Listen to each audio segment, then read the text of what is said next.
ನಮಸ್ಕಾರ. ನಾನು ದಿವ್ಯ ರಾಜೇಶ್ ಆಗರ್ಗಿ.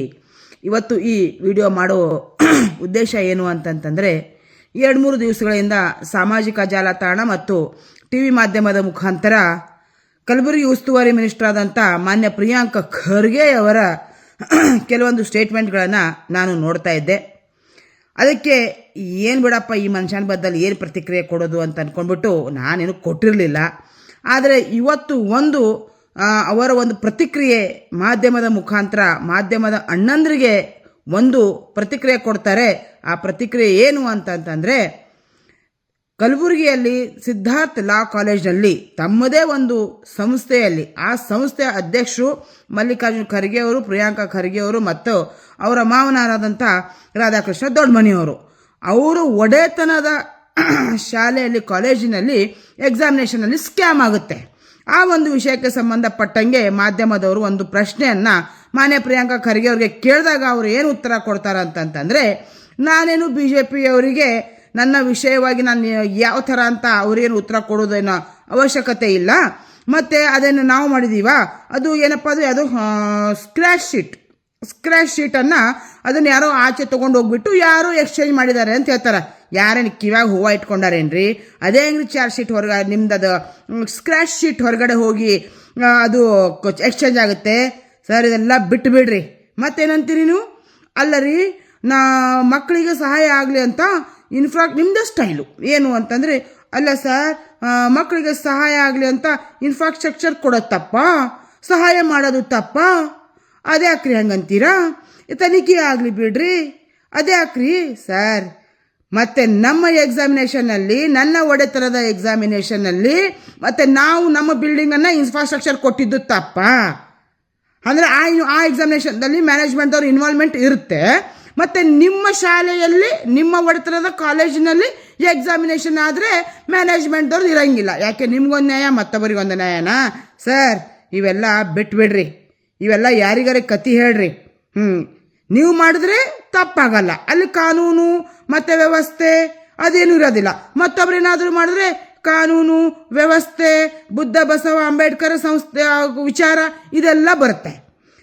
ಏನ್ರಿ ತಾವು ಪ್ರೆಸ್ ಮೀಟಲ್ಲಿ ನೆನಪಿದೆಯಾ ನಿಮಗೆ? ಪ್ರಿಯಾಂಕಾ ಖರ್ಗೆ ಅವರೇ ಏನು ಪ್ರೆಸ್ ಮೀಟ್ ಮಾಡ್ತಿದ್ರಿ? ಎಲ್ಲಿ ಗುಲ್ಬರ್ಗಾದಲ್ಲಿ ಕುಣಿದು ಏನು ಮಾತಾಡ್ತಿದ್ರಿ? ನಿಮ್ಮದೇ ಸ್ಟೈಲ್ ಏನು ಅಂತಂದರೆ, BJP ಅವರಿಗೆ ನೈತಿಕತೆ ಇದೆಯಾ? ಉತ್ತರ ಕೊಡ್ತಾರಾ? ಯಾಕ್ರಿ ಹೋಮ್ ಮಿನಿಸ್ಟರ್ ಅವರು PSI ಸ್ಕ್ಯಾಮ್ನಲ್ಲಿ ಇಷ್ಟೆಲ್ಲ ದುಡ್ಡು ಯಾರು ಮಾಡ್ಕೊಂಡ್ರಿ? ಎಲ್ರಿ ಯಡಿಯೂರಪ್ಪನವ್ರೆ? ಯಡಿಯೂರಪ್ಪನವ್ರ ಪಾಲಿದೆಯಾ ಅಥವಾ ಏನು ಹೋಮ್ ಮಿನಿಸ್ಟರ್ ಪಾಲಿದೆಯಾ? ಅಲ್ಲ ರೀ, ನಿಮ್ಮದೇ ಕಾರ್ಯಕರ್ತರವ್ರ ಮನೆಗೆ ಹೋಮ್ ಮಿನಿಸ್ಟರ್ ಹೋಗ್ಬಿಟ್ಟು ಕಾಜು ಕಿಶ್ಮಿಶ್ ತಿಂದ್ರಲ್ಲ ರೀ ಸರ್. ನಮ್ಮ ಮನೆಗೆ ಬಂದವ್ರಿಗೆ ನಾವು ತಿನ್ಸೋದು ಕಾಜು ಕಿಶ್ಮಿಶೇ.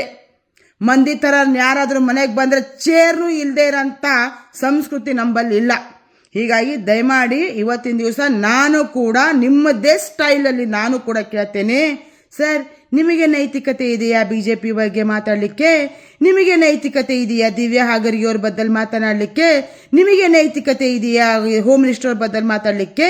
ಸರ್, ನನ್ನ ಸ್ಕ್ಯಾಮ್ನಲ್ಲಿ ಹೋಮ್ ಮಿನಿಸ್ಟರ್ ಪಾಲು ಎಷ್ಟು ಅಂತ ಕೇಳ್ತಿರೋರು, ನಿಮ್ಮ ಸ್ಕ್ಯಾಮ್ನಲ್ಲಿ ನಿಮ್ಮ ಹೋಮ್ ಮಿನಿಸ್ಟ್ರಿಗೆ, ನಿಮ್ಮ CM ಅವರಿಗೆ, ತಮ್ಮ ಸಂಸ್ಥೆಗೆ ಮತ್ತು ತಮ್ಮ ಜೇಬಿಗೆ ಎಷ್ಟು ದುಡ್ಡು ಹೋಗಿದೆ ಅಂತ ಹೇಳ್ತೀರಾ ಮಿಸ್ಟರ್ ಪ್ರಿಯಾಂಕಾ ಖರ್ಗೆ ಅವರೇ? ಸರ್, ಇದನ್ನೆಲ್ಲ ಬಿಟ್ಬಿಡ್ರಿ. ನಿಮ್ಮ ವಿರುದ್ಧ ಮಾತನಾಡೋರಿಗೆ ಏನು ಮಾಡ್ತೀರಿ ನೀವು? ಸುಳ್ಳು ಕೇಸ್ ಹಾಕ್ಸೋದು, ಜೈಲಿಗೆ ಅಟ್ಸೋದು, ಮನೆಯಲ್ಲಿ ಕೂತ್ಕೊಂಡು ಸುಮ್ಮನೆ ನಮ್ಮದೇ ಅಂತ ಏನೋ ಎಂಟರ್ಟೈನ್ಮೆಂಟ್ ಮಾಡಿದ್ರೆ ಅಲ್ಲಿ ಹೋಗಿ ರೇಡ್ ಹಾಕ್ಸೋದು. ಸರ್, ನೀವೇನಂತೀರಿ? ಮೊನ್ನೆ ಒಂದು ಸ್ಟೇಟ್ಮೆಂಟಲ್ಲಿ RSSನವರು ನಮ್ಮ ಮೇಲೆ ಈ ಥರದ ಕೇಸುಗಳನ್ನು ಹಾಕಿದ್ರೆ ನಾವು ಜಗ್ತೀವಾ, ಬಗ್ತೀವಾ, ನಾವು ಹೆದರ್ತೀವಾ? ಸರ್, ನಾವು ಕೂಡ ಈ ಥರದ ಸುಳ್ಳು ಕೇಸುಗಳನ್ನು ಹಾಕಿದರೆ ನಾನು ಕೂಡ ಜಗ್ಗಲ್ಲ, ಬಗ್ಗಲ್ಲ, ಹೆದರಲ್ಲ. ನಮಗೂ ಕೂಡ ತುಂಬ ಚೆನ್ನಾಗಿ ಗೊತ್ತಿದೆ ಯಾರು ಎಷ್ಟು ಕೆಲಸ ಮಾಡ್ತಾ ಇದ್ದಾರೆ ಅಂತೇಳಿ. ದಯಮಾಡಿ ಈ ಥರದನ್ನೆಲ್ಲ ಮಾತಾಡೋದನ್ನು ಬಿಟ್ಟು ಗುಲ್ಬರ್ಗದಲ್ಲ ಆಗ್ತಿರೋ ಅಭಿವೃದ್ಧಿ ಬದ್ದಲ್ಲಿ ಮಾತಾಡ್ರಿ. ಅದನ್ನೆಲ್ಲ ಬಿಡ್ತೀರಾ. ನಿಮ್ಗೆಲ್ಲ ನಾಲೆಜ್ ಇರುತ್ತೆ. ಏನಪ್ಪ ಅಂತಂದ್ರೆ ಅಮೆರಿಕಾದಲ್ಲಿ ಟ್ರಂಪ್ ಏನು ಮಾಡಿದ್ರು, ಅಮಿತ್ ಶಾ ಏನು ಮಾಡಿದ್ರು, ಮೋಹನ್ ಭಗವತ್ ಅವ್ರ ಸೆಕ್ಯೂರಿಟಿ ಎಷ್ಟು, ಇದನ್ನೆಲ್ಲ ಮಾತಾಡ್ತಿರಲ್ಲ ಸರ್. ನಿಮ್ಮದೇ ಒಡೆತನದ ಶಾಲೆಯಲ್ಲಿ ಎಕ್ಸಾಮಿನೇಷನಲ್ಲಿ ಸ್ಕ್ಯಾಮ್ ಆಗಿದೆ ಸರ್, ಅದಕ್ಕೆ ಉತ್ತರ ಕೊಡ್ರಿ. ಅದಕ್ಕೆ ನಿಮ್ಮ ಹತ್ರ ಉತ್ತರ ಇಲ್ಲ. ಯಾಕಂದ್ರೆ ನಿಮ್ದು ಕಾಲೇಜಲ್ಲಿ ಆಯ್ತಲ್ಲ. ಅದೇ ಮತ್ತೊಬ್ಬರಾಗಿದ್ರೆ ಎಷ್ಟು ಮಾತಾಡ್ತಿದ್ರಿ ಪ್ರಿಯಾಂಕಾ ಖರ್ಗೆ ಅವರೇ. ಅದಕ್ಕೆ ದಯಮಾಡಿ ಇದನ್ನೆಲ್ಲ ಬಿಡ್ರಿ. ನಾವು ಕೂಡ ತಮ್ಮ ಈ ಥರದ ಕೇಸ್ಗಳಿಗೆ, ಸುಳ್ಳು ಕೇಸ್ಗಳಿಗೆ ನಾವು ಜಗ್ಗಲ್ಲ, ಬಗ್ಗಲ್ಲ, ಹೆದರಲ್ಲ. ನಾನು ಮೊದಲಾದರೂ ಹೇಳಿದ್ದೀನಿ, ಈಗಾದರೂ ಹೇಳ್ತಾ ಇದ್ದೀನಿ. ಪ್ರಿಯಾಂಕಾ ಖರ್ಗೆ ಅವರೇ, ನಿಮ್ಮ ಎಷ್ಟೇ ಸುಳ್ಳು ಕೇಸುಗಳನ್ನು ಹಾಕ್ರಿ, ನೀವು ಎಷ್ಟೇ ನನ್ನ ಮನೆ ರೇಡ್ ಹಾಕ್ಸಿಸ್ರಿ, ನೀವೇನು ಮಾಡಿದ್ರು ನಾನು ಹೆದರು ಹೆಣ್ಮಗಳಲ್ಲ. ನಾನು ಮೊದಲಾದರೂ ಹೇಳಿದ್ದೀನಿ, ಈಗಾದರೂ ಹೇಳ್ತಾ ಇದ್ದೀನಿ. ಇನ್ನು ಮುಂದೆ ಏನಾದ್ರೂ ನೀವು ನಮ್ಮ ಮೇಲೆ ಸುಳ್ಳು ಕೇಸುಗಳನ್ನು ಹಾಕಿ ನನ್ನ ಮನೆಗಾಗಲಿ, ನನ್ನ ಮನೆತನಕ್ಕಾಗಲಿ, ನನ್ನ ಫ್ಯಾಮ್ಲಿಗೆ ಏನಾದರೂ ಹೆಚ್ಚು ಕಮ್ಮಿ ಆಯಿತು ಅಂತಂದರೆ ನೇರವಾಗಿ ನೀವು ಮತ್ತು ನಿಮ್ಮ ಸರ್ಕಾರ ಕಾರಣ ಆಗುತ್ತೆ ಅನ್ನೋ ಮಾತನ್ನು ಕೂಡ ಈ ಸಂದರ್ಭದಲ್ಲಿ ಹೇಳ್ತಾ, ಈ ಒಂದು ತಮ್ಮ ಒಡೆತನದ ಶಾಲೆಯಲ್ಲಿ ಆಗಿರೋಂತಹ ಏನು ಸ್ಕ್ಯಾಮ್ ಇದೆ ಆ ಸ್ಕ್ಯಾಮ್ ವಿಷಯವಾಗಿ ನಾನು ಕಂಪ್ಲೇಂಟನ್ನು ಕೊಡ್ತೇನೆ. ಇಮ್ಮಿಡಿಯೇಟ್ ಆಗಿ ಅಲ್ಲಿ ಆಡಳಿತ ಮಂಡಳಿಯವರ ಮೇಲೆ FIR ಆಗಬೇಕು. ಆಗಲಿಲ್ಲ ಅಂತಂತಂದರೆ ನಾನು ಕಲಬುರಗಿ ಕಮಿಷನರ್ಗೆ ಅಪ್ಲಿಕೇಶನ್ ಕೊಟ್ಟಿರ್ತೇನೆ. 1 ವಾರಗಳಲ್ಲಿ ಅವ್ರೇನಾದರೂ ಅದನ್ನು FIR ಮಾಡಲಿಲ್ಲ ಅಂತಂದರೆ ನಾನು ಈ ಕಮಿಷನರ್ ಆಫೀಸ್ ಎದುರುಗಡೆ ಉಪವಾಸ ಸತ್ಯಾಗ್ರಹವನ್ನು ಕೂಡಬೇಕಾಗುತ್ತೆ. ಆಮೇಲೆ ಅಲ್ಲಿ ನನಗೆ ಏನಾದ್ರು ಹೆಚ್ಚು ಕಮ್ಮಿ ಆಯಿತು ಅಂತಂದರೆ ನೇರವಾಗಿ ಅದಕ್ಕೆ ಪ್ರಿಯಾಂಕಾ ಖರ್ಗೆ ಮತ್ತು ಪೊಲೀಸ್ ಕಮಿಷನರ್ ಅವರೇ ಕಾರಣ ಆಗ್ತಾರೆ ಅಂತ ಅನ್ನೋ ಒಂದು ವಿಷಯವನ್ನು ಈ ಒಂದು ವಿಡಿಯೋ ಮುಖಾಂತರ ಹೇಳ್ತಾ ಇದ್ದೇನೆ. ನಮಸ್ಕಾರ. ಜೈ ಹಿಂದ್, ಜೈ ಕರ್ನಾಟಕ.